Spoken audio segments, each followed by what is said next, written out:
खुलुमबाय बडलेण्ड रादाब नायगिरि बयखौबो बरायबाय 11 नं बावखुंग्रि बियाबाव बीटीआर सरकारनिफ्राय गंनै दालांखौ लुफुंनो थाखाय दिनै अन्थाइ खाम्फा बेखेवदों।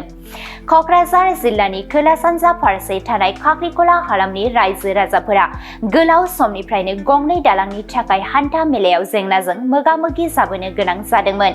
खाख्रिखला कमला बागान हालामनि रायजो राजाफोरनि गाहाय हान्था मेलानि लामा गेजेराव थानाय फारियै खाख्रिखलानिफ्राय गफापारा थांनाय लामा आरो खाख्रिखलानिफ्राय सिलजान थांनाय लामानि गेजेराव थानाय गंनै औवानि दालांजों हान्थिनो गोनां जाबोनायाव बे ओनसोलनि सुबुंफोरा गोबां जेंनायाव गोग्लैनो गोनां जाबोदोंमोन। मोजां दालां गैयिनि थाखाय बे ओनसोलनि रायजो राजाफोरा लोमजाब्ला साजाब्ला एबा माबा मोनसे गोनांथि जाब्ला गारि मटर लांनो हानायनि राहा गैयामोन। दिनै प्रमद बर'नि दैदेननाय बीटीआर सरकारा बे गंनै दालांखौ लुफुंनानै होनायनि थाखाय दिनै अन्थाइ खाम्फाखौ बेखेवो। 11 नं बावखुंग्रि बियाबनि TCLCCनि मासिगिरि सन्जय नार्जारिनि आखाइजों दिनै सानजौफुआव बेखेवनाय जायो गंनै दालांनि अन्थाइ खाम्फाखौ। खाख्रिखला ओनसोल बेयाव गंनै दालां मावफुंनो थाखाय गायसननाय जादों। नोंथाङा बेयाव बेखेवगिरि महरै बाहागो लाबोदों मा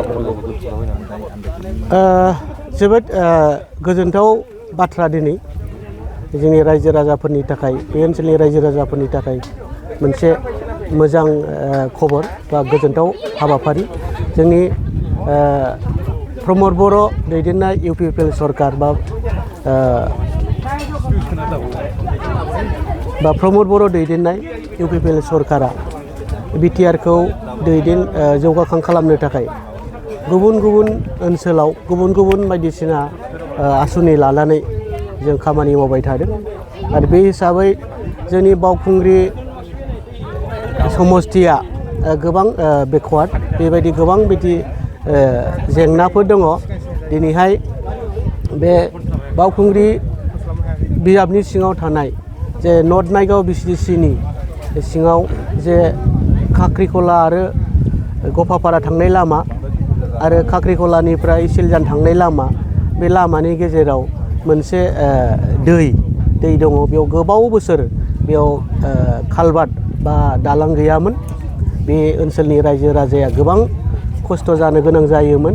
दिनैहाय नैबे गामिनि लामायाव दिनैहाय BTR सरकारनि अननायाव प्रमद बर' सारनि अननायाव PWD डिपार्टमेन्टनिफ्राय SOPD फान्डनिफ्राय मोनसे 60 लाखनि आरो मोनसे 48 लाखनि जे बेयाव RCC बक्स कालभार्ट बा 4 सेल ब्रिज बियो दिनैहाय लुफुंजासिगोन।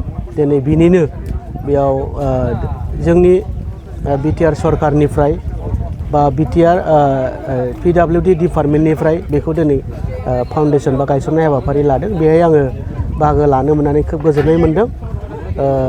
दिनैहाय जे जोंनि बावखुंग्रियाबो जोंनि BTR सरकारनि उनाव बा प्रमद बर' सारनि सरकारनि उनाव जोङो माखासे जौगाखां खामानिखौ जों मोननो हादों। जोङो बेबायदिनो मोनबाय थागोन जों बेखौ आसा खालामो आरो बिनि थाखाय नैबे मोननै जे दालां मेजर जोंनि रायजो राजाफोरनि थाखाय जोंनि फरायसा फरायसुलिफोरनि थाखाय थांलाय फैलायनि थाखाय जे गोबां जेंना बेखौ जोंनि प्रमद बर' सारा BTRनि CM प्रमद बर' सारा दिनै बेखौ सेंसन खालामनानै बेबायदि सुबिदा होनायनि थाखाय आङो मानगोनां BTRनि चिफ प्रमद बर' सारखौ आङो साबायखर बावो आरो आसा खालामो फैबाय थानाय समावबो जोङो जोंनि बावखुंग्रि ओनसोलखौ जौगाखां खालामनो थाखाय बेबायदिनो गुबुन गुबुन जोङो आसनि बा स्किम डेभेलपमेन्ट स्किम जों मोनबाय थायो। जों बेखौ आसा खालामदों आरो बे ओनसोलाबो नायगाव ओनसोलाबो बेबायदिनो जौगाखां जागोन होननानै जों मिजिंथिनो हायो। कनस्ट्राक्सन गोबाङानो बुंसोलायो इलेक्सन खाथिखायल' अन्थाइ खाम्फा गायसनदों होननानै गुबुन दोलोफोरनि सुबुंफोरा बुंसोलायनायखौ नुनो मोनो। बेथ' जोंनि गुबुन गुबुन राजनिथि हान्जाफोरनि बाथ्रा जागोन। नाथाय जोंनि प्रमद बर' सारा बेबायदि सिन्था खालामाखै। जेखौ जोङो सरकारि भाबै सेंसन जाबाय सरकारि भाबै जों बेखौ खामानिखौ मावनो हायो। जेराव फैसा सेंसन जाबाय बे हिसाबैसो सारा सेंसन खालामबाय थादों आरो बे हिसाबैनो दिनै फाउन्डेसन जानायनिफ्राय गाबोन समफोरनिफ्राय हयथ' बे खामानिया जागोन थाबैनो जागोन।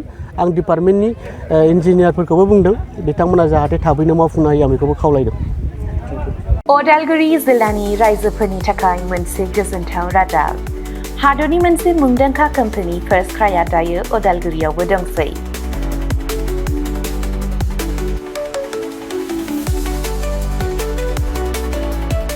उदालगुरि रामपुर सकनि HP पेट्रल पाम्पनि साखाथियाव फार्स्ट क्राइनि फ्रेन्चाइजिया 24 जुलाइआव बेखेवजाबाय। बे गलायाव गथ'फोरनि गासिबो बेसादफोरखौ मोननो हागोन।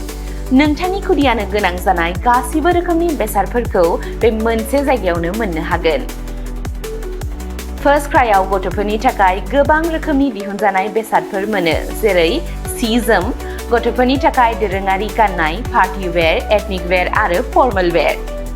गथ'फोरनि थाखाय सेन्डेल, जुथा, बुट आरो स्निकार्स, सोलोंथायारि फुथलाफोर, पाजलफोर, बर्ड गेम्स, एक्शन फिगार फुथलाफोर आरो गोबां।